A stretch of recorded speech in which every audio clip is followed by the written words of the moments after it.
continues with 7. Although government begins enrollment of public servants into Orange Health Insurance Scheme, correspondent takes a look at preparations by universities for students' resumption. Zamfara government apologizes closure of media houses, seeks cooperation of concerned outfits. And from the foreign scene, Asians protest United Nations moves to address security crisis.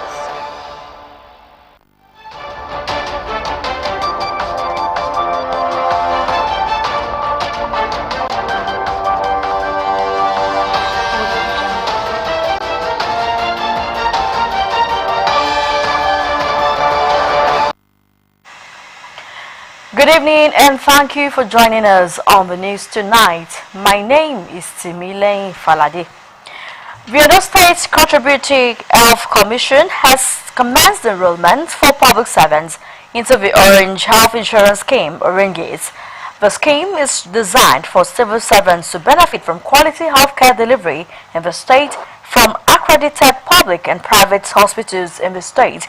Joy Powers reports that the Ondo State Head of Service, Kayode Ogundele, and the Secretary to the State Government, Oladuniodu, were also enrolled in the scheme. The report.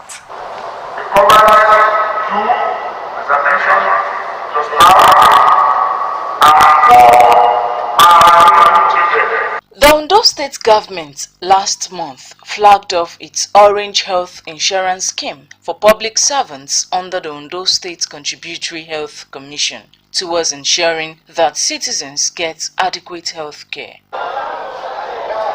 To this end, public servants in the Ondo State workforce converged on the State Information Technology Agency for the enrollment exercise. The Ondo State Head of Service, Kayode Ogundele, and the Secretary to the State Government, Oladuniodu, who also took part in the enrollment, reiterated government's commitment towards prioritizing the welfare of public servants as promised under the redeemed agenda, with a charge to workers to give their best in the discharge of their duties.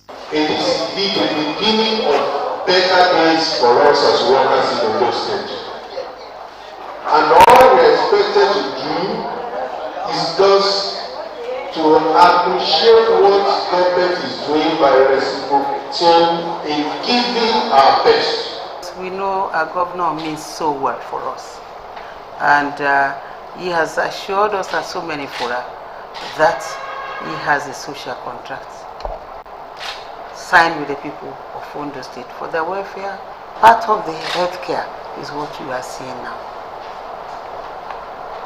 My advice is that to whom much is given, much is expected. According to the Director General, Ondo State Contributory Health Commission, Dr. Abiodun Oyeneyin, over 12,000 civil servants at various ministries, departments, and agencies in the 18 local government areas of the state are targeted. We are still going to go around the 18 local government areas. So we are not going to belabor people in other local government to come to our current South because we are automating everything. We can assure you that by mid-November, people should be able to go to their hospital and start accessing care. Public servants who took part in the exercise lauded the state government for the initiative. This innovation is a very good one. You will be confident in going to the hospital, whether you have your money or not. You go there with an insurance scheme card and you'll be well attended to. You can see people are falling sick these days and they won't have money. But with this health insurance scheme, with the little you are contributing, you are living with good health treatment. Because of the scarcity of money, this thing will help us. Anytime we sick, we can go to specialist hospital and take care of ourselves. The scheme is expected to cover treatment of hypertension, common infection, surgeries for appendicitis, antenatal services, optical and dental services, and lots more. Joy Pius, OSRC News. Still on health issues, the federal government has declared December 8 every year as Nigeria's National Blood Donor Day. This is coming on the heels of government's renewed commitment to ensure the availability of safe and adequate blood for Nigerians in need of it. The Acting Director General, NBSC, Dr. Omale Amedu, while inaugurating the National Central Planning Committee in Abuja, highlighted the need for the committee to strategize on ways to promote voluntary blood donation as a civic responsibility. Now to education matters. Universities management are perfecting arrangements for resumption of students following the suspension of strike by the academic staff of universities. A visit to the Federal University of Technology, Akure, Futa shows that the Senate of the institution will meet on Wednesday to design the academic calendar. OSRC Sahid Aribisala reports that authorities of the Adekunle Ajasin University have also directed students to resume immediately. Lecture rooms across public universities have been gathering dust in the last 8 months following the industrial action by the Academic Staff Union of Universities. From the 14th of February when the strike started to the 14th of October when it was suspended, series of boardroom engagements between the federal government and the union had taken place, with the most recent, the intervention by the Speaker of the House of Representatives, Femi Gbajabiamila, while it took the ruling of an industrial court to get the lecturers to suspend the strike. The chairman, Federal University of Technology, Akure ASU chapter, Professor Olayinka Ukpetu, said without concrete agreement between government and the union, it's invariably a case of postponing another doomsday. It's difficult to get the level of commitment that was there before the strike. It is difficult. Yes, frustration must have set in. A lot must have set in. And you know, you don't send the lecturer to the class without paying him. There's no motivation. And you expect him to do the job. It doesn't work like that. Different universities, administrators and management have reeled off plans to resume after the long period, while others have set mechanism in motion for the decision. I'm aware that the university management has asked that a meeting of the highest decision-making body of the university relating to academic matters and other related issues will meet on Wednesday, and on that day after the meeting, I'm sure that a revised academic calendar and a specific date for the resumption of students will be issued. Touches here and there have been done, especially in terms of fumigation, in terms of fixing one thing or the other. You know, after 8 months, there would have been need to do certain touch-up, which is what is ongoing. While activities struggle to pick up on most campuses, for the students, some of whom have lost connection with their books, the resumption comes with a mixed feeling. Just calling it like all of a sudden, it's actually kind of, let me say, mini surprising though, because let me take it, there are some people that actually say that they just actually started a business that's actually paying very, very well, but in the process, they kind of actually, some of them actually search. Strike has helped me in more ways than one. I had an extensive experience of work life and how stressful and kind of people you meet at workplace and everything. So that's an experience that I would not want to say that it's extremely like useless. Some people I might have not forget their matric number, and some people the enthusiasm to really study is no longer there again, because the popular saying that are now trending in the circle of the student that they feel education is a scam. Having to spend more time with the family. For as much as we work, yes, but we had that opportunity to spend that much time. Though those times were it was with fights, arguments, happiness, joy, love, everything all together. A former deputy registrar in one of Nigeria's public tertiary institutions, Mr. Dayo Adedeji, advised university management to prioritize reorientation of staff and students for optimal performance. The management will have to do a lot of reorientation. The management will have to do a lot of public relations. The management will have to do a lot of psychic advice to resettle both the staff, and because the whole setting is now populated by agitators. The students are in a hurry, they want to leave. The lecturers are also agitated because they have not been paid their backlog of salaries, and some of them too are parents, or most of them too are parents. They have children they have to cater for, they have family they have to cater for, they have aged people they have to cater for. So it's a it's a community of agitators now, and there's the need for the management of the institution to be more proactive in terms of public relations. For some of the universities across Nigeria that are yet undecided on the date when the students can resume back on campus, the waiting game continues. But on one hand, there is the hope that the Academic Staff Union of Universities will have no other reasons to embark on strike. Sahid Aribisala, OSRC News. Now, Chairman of the National Assembly Constitution Review Committee, Oviomo Agege, says 6 months after 44 constitution bills were passed and transmitted to state houses of assembly, only 11 out of the 36 state houses of assembly have considered the bills. Agege, who stated this at a press conference of the 44 constitution amendment bills, said the 25 other state houses of assembly have refused to act on the bills. The bills are establishment of state police, state judicial council, streamlined procedure for removing presiding officers of state houses of assembly, and a bill to institutionalize legislative bureaucracy in the constitution.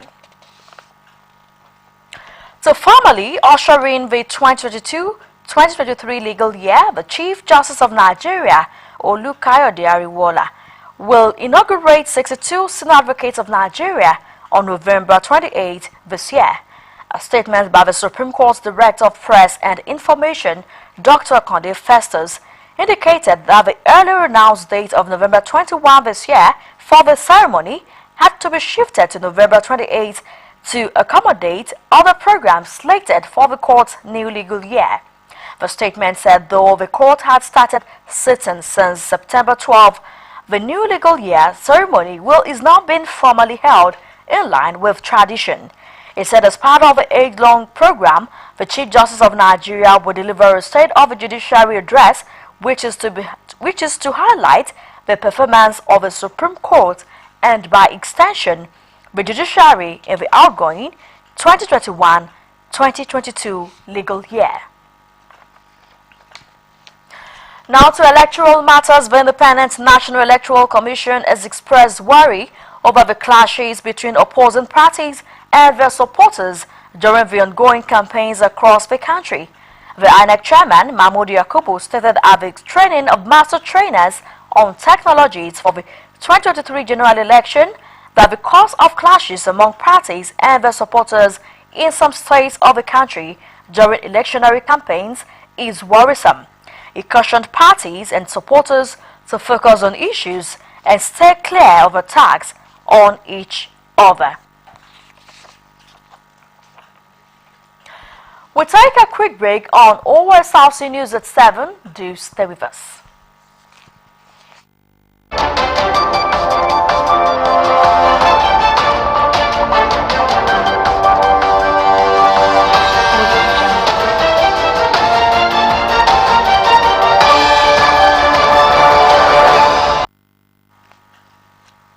Glad to have you back. You're still on to OSRC News at 7. You can watch us live on our website www.osrc.ng or follow us on Facebook OSRC TV Ondo, and on YouTube you can subscribe to our channel OSRC TV Ondo. The Olowo Oba Jigbade Omoye has enjoined Nigerians to support people with visual impairment. The monarch, while receiving members of the Nigerian Association of the Blind Ondo State Chapter in his palace, urged the public to be committed to strengthening the capacity of the weak. Represented by High Chief Alade Sheye, the Olowo assured the visually impaired community of his unflinching support for their comfort. The chairman of the association, Mr. Ojo Akilo, applauded the king, the Olowo Council, and the entire people of Owo for their cooperation and accommodation. To sensitize the public on the importance of the International White Cane Day, members converged on the Mobile Junction in Owo, where they started the awareness campaign. The awareness program continues tomorrow with a special football match for people with visual impairment at the Ondo State Sports Complex in Akure. The Christian Anti-Corruption International (CAI) has vowed to continue to preach the gospel of togetherness, love and hatred for sin in accordance with God's words at the 3rd anniversary and integration service of the organization in Akure. Pastor Awe Joseph said the move would ensure the salvation and security of the universal church and Christian community. Osrc's Abraham Isaac reports that the group also called for support from government, individuals, Christian community, among others, to achieve its mission. It was a gathering of members from various denominations at the Commissioning and Integration Service of Christian Anti-Corruption International (CAI) with the theme Man in the Building Plan of God for His Church in the Corrupt World. Members who were commissioned and integrated as Christian anti-corruption soldiers said they took up the challenge to defend other Christians and churches from sin. The preaching of the gospel is against corruption. So there is, it's not a new thing to see an organization like this, because that is what God has called us to preach against. So that is why I am here. The main reason I joined this organization is because the body of Christ have been maltreated in many organizations. There are some people in organization, naturally they don't like corruption, but because they don't have anybody to back them up, so when they do not aid the corruption, then they will be punished. Some of them lose their jobs. Prayers of intercession were offered on behalf of the Christian community and the 2023 general election. For the sake of the blood of Jesus Christ, Father, be willing to show Christianity mercy in Nigeria. The organization's facilitator, Pastor Awe Joseph, said members will continuously be recruited to fight against corruption suffered by Christians and the Universal Church. We are celebrating its 3rd year today, October, year 2022. Comparing Bible prophecy with the present situations in the world, CAI will not relent in our decision to continue recruiting for the fight against corruption in our society. He urged Nigerians to elect credible, competent and God-fearing leaders in the 2023 general elections regardless of religion, ethnicity and other demographic factors. It is true. It is legal. It is biblical for Christians to participate in politics. But not anyhow, but God's own how. The organization's district evangelist, Pastor Augustine Ofonyebi, stressed the need for all to wait for God's time. The word of God for you and me at this hour is for us to be contented with what God wants us to be. The Commissioning and Integration Service also featured songs ministration and drama presentation. Abraham Isaac, Osrc News. The Nigeria Security and Civil Defense Corps Ondo State Command has arrested 8 persons for alleged illegal dealings in petroleum products, conspiracy and forgery in the state. The NSCDC State Commandant Olatunde Olayinka, while parading the suspects in Akure, the Ondo State capital, said the corps was committed to eradicating illegal dealings in petroleum products in the country. The commandant explained that the Mac peddler truck with about 15,000 liters of suspected adulterated fuel was arrested at the bypass Benin-Lagos Expressway in Ondo State with 2 suspects.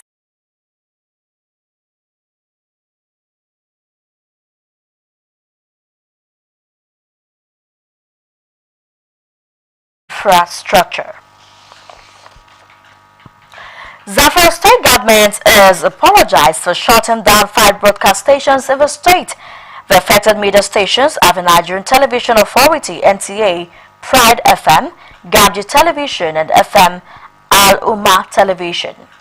Speaking of the issue, Chairman of the State Committee on Prosecution of Banditry and Related Offences, Abdullahi Shinkafi, apologized to the media during a press conference.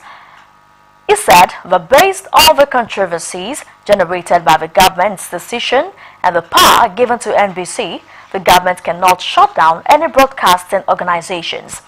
According to him, the 5 media houses are free to operate, but they must abide by the executive order of the governor, pending the vacation of the order. The Nigeria Police Force NPF has cautioned constables in training in the 16 police colleges and training schools against misusing social media. The security agency advised them to imbibe and use the principles of public relations for improved service delivery and efficiency while discharging their duty. It reaffirmed the need to adopt public relations to boost policing strategies of the force to tackle crimes, criminality, and other forms of social vices in Nigeria. The Inspector General of Police, Usman Baba, also told them not to violate the NPF social media policy. The Group Chief Executive Officer of the Nigerian National Petroleum Corporation, NNPC, Mele Kyari, says cooperation with security agencies has significantly reduced the sale of oil theft in the Niger Delta following the discovery of several illegal pipes. He made the comments during his address on the second day of the Pengasan Energy and Labour Summit.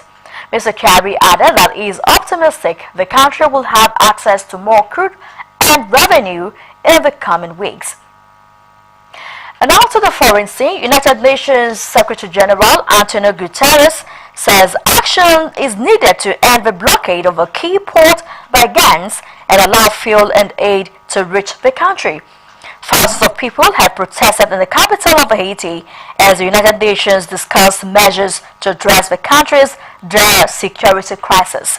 The United States is proposing this to send international troops after the Haitian government asked for military assistance. Odwaya Sawyer reports. Protesters in the Haitian capital, Port-au-Prince, angry at the idea that foreign troops could once again be deployed to their country. We are making President Biden remember the promise he made when he knelt in front of the Haitian community in the United States. He asked them to vote for him so that the situation in Haiti would change. But they did not vote for him to have a president who was assassinated. Haiti has a troubled history, but the situation has rarely been as grave as this. It's a place crippled by violence and disease. Cholera is spreading. More than 20 people have died. Many more have contracted the disease. There is an economic, food and fuel crisis too. The UN says 19,000 people in the capital are living in famine conditions. There are shortages of fresh water, some hospitals are preparing to close, and the main fuel depot is blockaded by armed gangs which roam the streets of the city. That's why the UN Secretary General says the only solution is a strike force made up of international troops and police. In the present circumstances, we need an armed action to release the port and to allow for a humanitarian corridor to be established. The gang that is blockading the fuel depot is led by this man, Jimmy Chelsea, known by his nickname Barbecue. He and other gang leaders could soon be subject to Security Council sanctions. The US is drawing up 2 draft Security Council resolutions, one to authorize an international force, the other to target gang leaders like Chelsea. He is directly responsible for the devastating fuel shortage that is crippling the country. By passing this resolution, we would take concrete actions to hold him and so many other violent criminals to account. There are still many unanswered questions. The US is drawing up the 2 resolutions, one of which would create the international force, but would it contribute to it, and which other countries would do so? It is also not clear how other members of the Security Council will respond to this idea. Already, China and Russia are expressing reservations. The view of the Haitian people is also important. The protests that took place on the streets of Port-au-Prince at exactly the same time the Security Council was meeting may prove sobering for some. A number of people were carrying Russian flags as they protested a new international intervention. They even brought a coffin, a symbol, they said, of what will happen to foreign troops if they are deployed here. Odwaya Sawyer, OSRC News. And now to sports. The Flamingos will on Friday slug it out with the United States of America for a place in the semi-final of the ongoing FIFA Under-17 Women's World Cup in India at the Jay Patil Stadium in Mumbai. The nation's women's Under-17 national team qualified for the quarterfinals following a 2-1 win over Chile in the third Group B encounter at the Kaliga Stadium in Bhubaneswar to finish second with 6 points behind Germany, who claimed maximum points in the group. The game against the Americans, who finished top of Group A ahead of Brazil with 7 points, is expected to be a stern test for the Nigerians. And still on sports, the Super Falcons of Nigeria will know their foes in the group stage of the 2023 FIFA Women's World Cup on Saturday. The draw ceremony will take place in Auckland, New Zealand. The competition will be co-hosted by Australia and New Zealand. The Super Falcons have been placed in Port 4 alongside the other African representatives, South Africa, Morocco and Zambia. Still on sports, the new Ballon d'Or winner, Karim Benzema, has urged other contenders, football sportsmen and women, not to give up on their dreams. Karim Benzema became the first French winner of a Ballon d'Or since Zinedine Zidane, who presented him the award yesterday, won in 1998. The Real Madrid forward beat Barcelona's Robert Lewandowski, Sadio Mane of Bayern Munich, and Manchester City's Kevin De Bruyne to win this year's award held in Paris. The French international managed 44 goals in 46 matches last season as Real won the Champions League, La Liga title, along with the Spanish and European Super Cups. The striker is also the oldest Ballon d'Or winner since Stanley Matthews won the first edition of the prize in 1956.